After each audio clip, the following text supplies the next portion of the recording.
Welcome to the Tough Decisions Network for Entrepreneurs. I'm Dan Handford, and my wife, Dennae, and I interview successful people sharing stories behind tough decisions that they've had to make along their journey as an entrepreneur.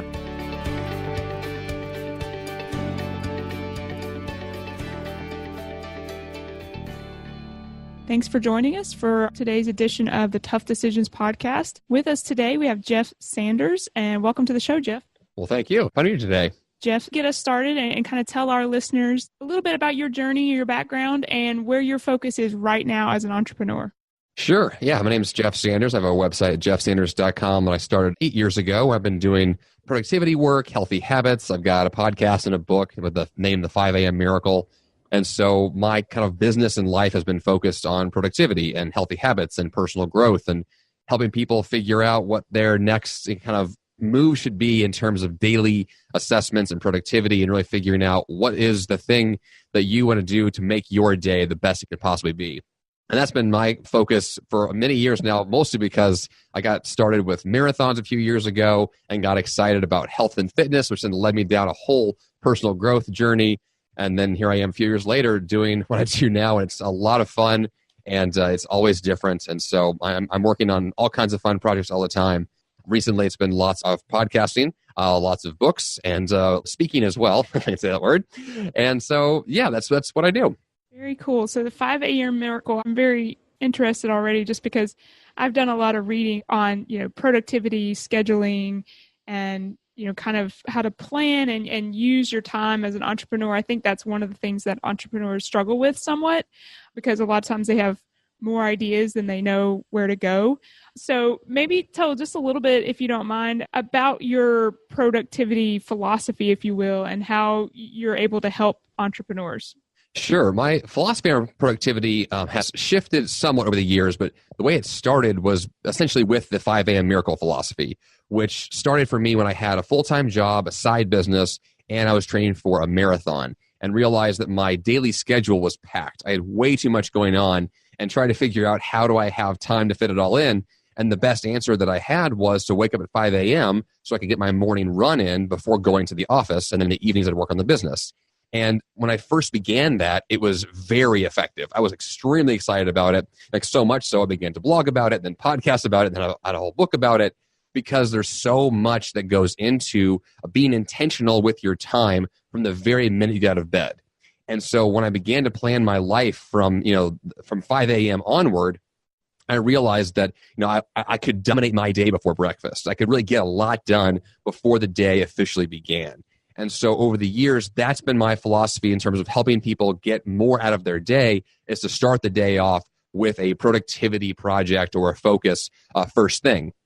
Now, recently, my philosophy on productivity has shifted a little bit in the sense that I am putting a very strong emphasis on health. And so I've realized over the years that the healthier I am, the more energy I have, and the more energy I have, the more I can get done every day. And so I combine kind of that health philosophy with waking up early to create kind of an ideal world where you feel your best, you wake up early, and you can use all that energy to go get the most done that matters to you.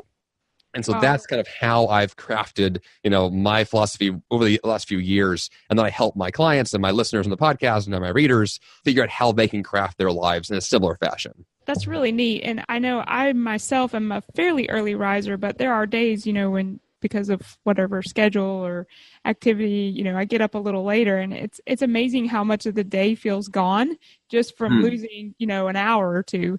And so I know that can be a life-changing thing, but it does require a lot of discipline, as well as, I think it takes time to build that habit.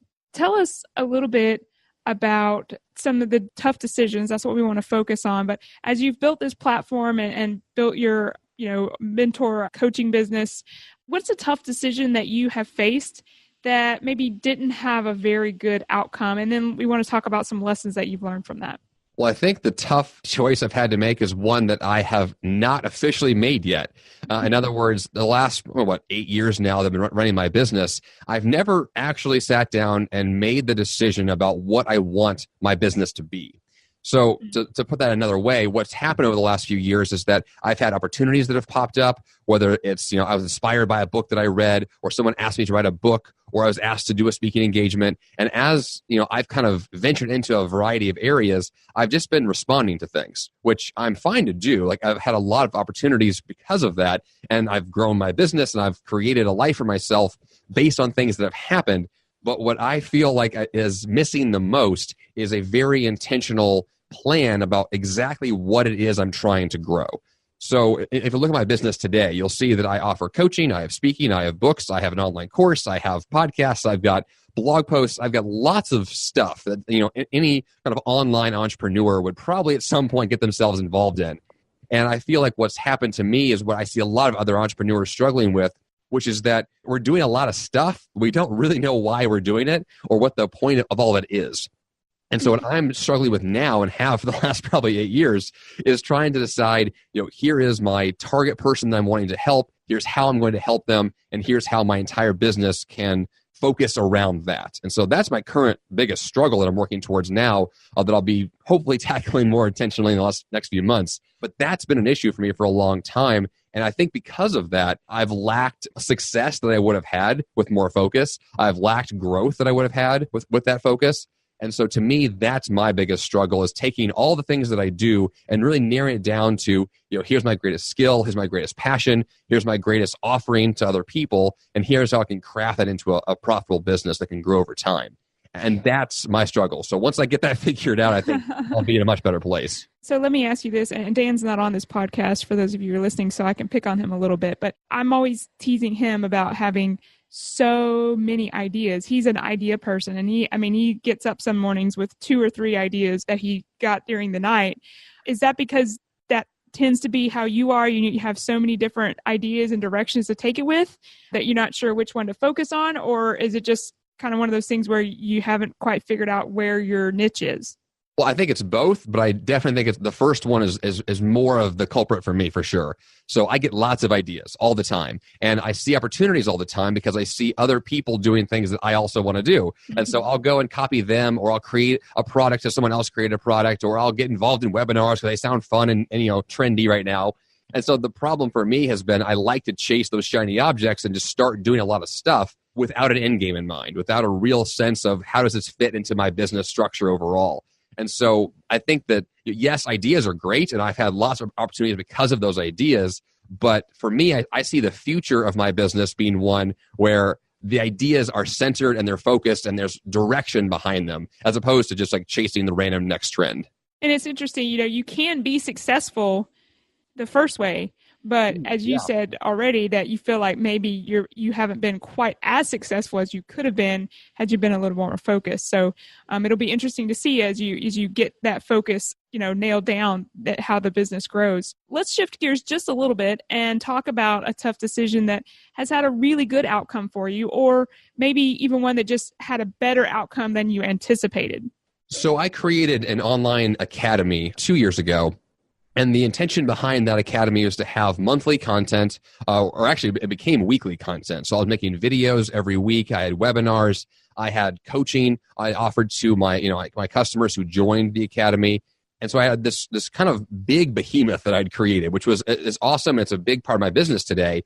But I got to a point about 1.5 years into it where I realized I can't just continue to create content, forever. There has to be an end game here because it takes a lot of time to make that much content. And so I decided just I had to find a way to get out of that. And so I slowly scaled back the content. And then at one point, about 6 months ago, stopped making new content altogether and basically told my customers, whatever I've created so far, you have full access to for as long as you want, but there's not going to be any new stuff. And I really thought that there was going to be backlash to that. I thought my customers would be really mad at me or frustrated, but I only had one customer of all of them who actually was upset, at least to me, personally. So it worked out really well because then I was able to free up a lot of my time, and I can still sell that course as a standalone course without it being this thing that I have to continually generate new content for. And so it's been a massive time saver for me, and it really has spawned new ideas for me now to create more one-off products I can sell without that long-term, content creation that goes with that. That's interesting. We were talking earlier today to someone who, they were debating the value of a membership program versus like what you were saying, where it's more of an online course or online training that you get access to. And she wasn't talking about the time, but it is interesting, you can't really move on to something else if you're constantly creating content, which, I think there's value in both, but that's interesting that you've been able to make that transition and now move on to something, better for you, at least at this point. Talk a little bit about the strategies that you like to use when you are facing a tough decision. I deal with this a lot. I have a vision board in my home office that I always turn to because I like to put quotes on there. I like to put ideas on there and strategies. One of the things that I have leaned on is a line from the book Essentialism by Greg McKeown, which he says, if it's not a clear yes, it's a clear no. And I think about that all the time because it just makes total sense to me to say that if I'm looking at two possible options and one of them is just obviously the right answer to me, I need to go with my gut on that one and just go with the clear yes. And if I can't make a decision, if something feels like I'm not totally committed, yes or no, then it's probably a no. And I should just move on and find a better idea. And I feel like having filters like that really helps me to clarify, what I feel like is the next best choice. And for the most part, what I'm leaning towards now, much more so than in the past, is saying no more often. And that frees up more time and gives me more opportunities to then say yes to the right things. Because in the most of the time, the yeses are very few. And there are big projects that make a lot of success happen. And if you say yes too often, you don't have time for those big things. You're doing too many little things. And so I'm constantly trying to figure out how to say no more often to get to those big yeses that have the big success from there. All right, we're going to take a quick break and hear from one of our show sponsors. When we come back, we're going to talk to Jeff about some of his favorites as it relates to his life as an entrepreneur. Have you ever thought about investing in real estate, but find yourself so busy that you don't have time for it? Do you have FOMO, which is the fear of missing out? At HanfordCapital.com, we help investors with passive real estate investments that project better returns than traditional investment vehicles such as the stock market. If you'd like to find out more about our passive real estate investments, visit HanfordCapital.com. That's HANDFORD Capital.com. We will jump on a call with you to discuss your investment goals and to see if our investments are a good fit for you. This advertisement is not to be construed as an offer or recommendation to buy or sell a security. Visit HanfordCapital.com. And we are back with Jeff Sanders, an entrepreneur and author of the 5 a.m. Miracle. Jeff, we are going into a section that we like to call the Trifecta. We ask you just a couple of quick hitting questions and just want, a brief answer to each one of these as far as your favorites go. So let's start with, what is your favorite technology that you use in business that makes your life easier every day? It's a task management program called Nozbe. That's Nozbe. It's similar to Asana or Todoist or these other kind of task management systems. I use Nozbe literally all day, every day. It manages my projects, my tasks, all my little ideas. Everything goes there. So for me, that is my go-to tech tool. Okay. And what is a quote that you have heard that has helped you as an entrepreneur? Maybe we've already touched on this. Well, it's the quote that I have on my vision board from Albert Einstein that I love that says, out of clutter, find simplicity. From discord, find harmony. In the middle of difficulty lies opportunity. And it's that last line, in the middle of difficulty lies opportunity. I lean on that all the time because whenever I have a challenge or a struggle, my focus then becomes, well, what's the opportunity here? How can I grow from this? How can I learn from this struggle? And I find opportunities in so many places that, in the past, I would have ignored or not even tried to figure out. But because of this quote, it reminds me to kind of dig a little deeper. And I just love how that really motivates me to do more work. And what is the next thing for you right now on your vision or dream board? The next big thing is actually a speaking engagement I have in a couple of weeks. That's a new kind of adventure for me. It's a full weekend retreat that's technology free. So there's no cell phones, no power, no laptops. I'll be speaking at this event and I'll have no access to technology the entire time. So it's going to be very interesting to see how that works out. I'm very curious about that, but it should be a lot of fun. Very good. Very good. And can you tell the listeners how they, maybe if they want to reach out to you, follow you, where can they find you on social media and the internet? JeffSanders.com is the website. My podcast, The 5 a.m. Miracle, is on iTunes and everywhere else the podcasts exist. And you can find my books on Amazon as well. But the best place to go is JeffSanders.com. All right. Thank you very much, Jeff, for joining us today. We appreciate your time and your energy in our discussion, and we look forward to maybe having you back as you continue to grow as an entrepreneur. That sounds great. Thanks a lot. Thank you for listening to the Tough Decisions Network.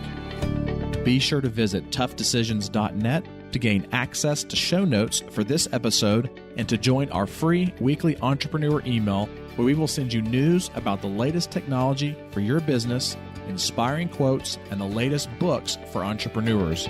That's toughdecisions.net.